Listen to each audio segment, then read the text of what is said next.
it should become obvious why things like pornography, not just the accessibility of pornography, but the intensity of pornography, can negatively shape real-world romantic and sexual interactions. This is a serious concern. The discussion is happening now. The underlying neurobiological mechanisms you now understand. And this isn't to pass judgment on whether or not people like or don't like pornography. That's an ethical discussion, and it's a moral discussion that has to be decided for each individual by virtue of age, etc. Here we go. Another 20K to round it up to 400. Again, any activity that evokes a lot of dopamine release will make it harder Thank you, man. to achieve the same level, all right, and certainly the greater level of dopamine through to, a subsequent kick interaction. Back, relax, so yes, indeed, many people are addicted to pornography, and yes, indeed, many people who regularly indulge in pornography experience challenges in real-world romantic interactions.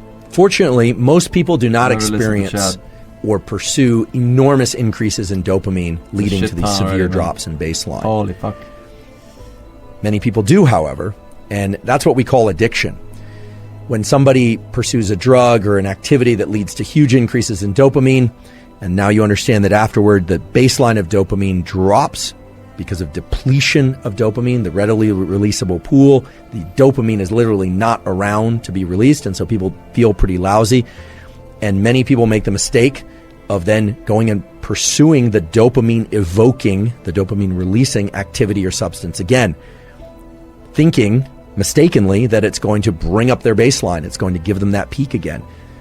Not only does it not give them a peak, their baseline gets lower and lower because they're depleting dopamine more and more and more. And we've seen this over and over again. When people get addicted to something, then they're not achieving much pleasure at all. You can even see this with video games.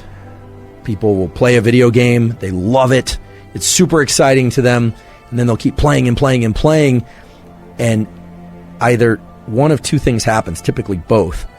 First of all, I always say addiction is a progressive narrowing of the things that bring you pleasure. So oftentimes what will happen is the person only has excitement and can achieve dopamine release to the same extent doing that behavior and not other behaviors. And so they start losing interest in school, they start losing interest in relationships, they start losing interest in fitness and well-being, and depletes their life. And eventually what typically happens is they will stop getting dopamine release from that activity as well, and then they drop into a pretty serious depression. And this can get very severe, and people have committed suicide from these sorts of patterns of activity.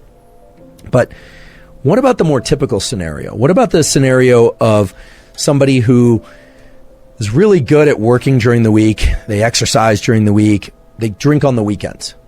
Well, that person is only consuming alcohol maybe 1 or 2 nights a week, but oftentimes that same person will be spiking their dopamine with food during the middle of the week. Now, we all have to eat, and it's nice to eat foods that we enjoy. I certainly do that. I love food, in fact.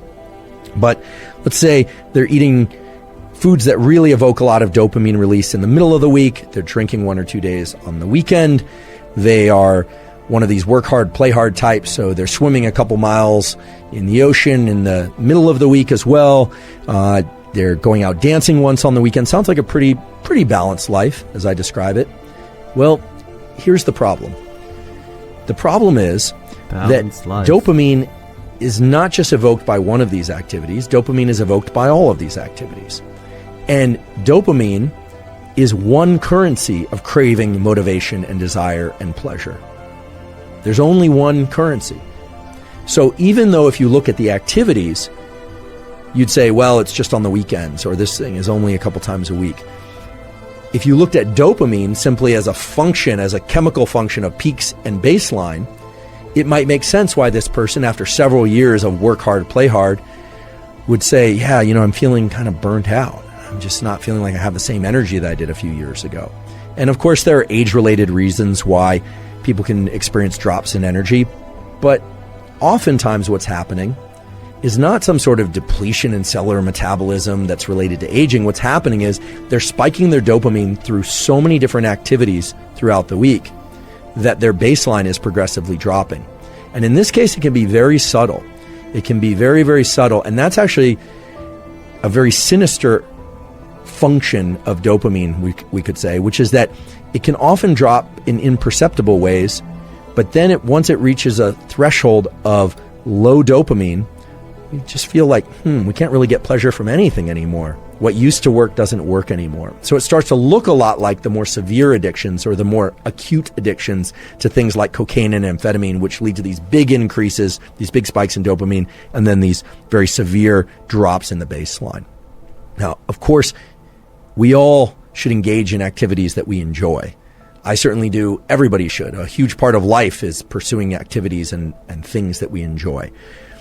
The key thing is to understand this relationship between the peaks and the baseline and to understand how they influence one another. Because once you do that, you can start to make really good choices in the short run and in the long run to maintain your level of dopamine baseline, maybe even raise that level of dopamine baseline and still get those peaks and still achieve those feelings of elevated motivation, elevated desire and craving. Because again, those peaks and having a sufficiently healthy high level of dopamine baseline are what drove the evolution of our species, and they're really what drive the evolution of anyone's life progression too. So they're a good thing. Dopamine is a good thing.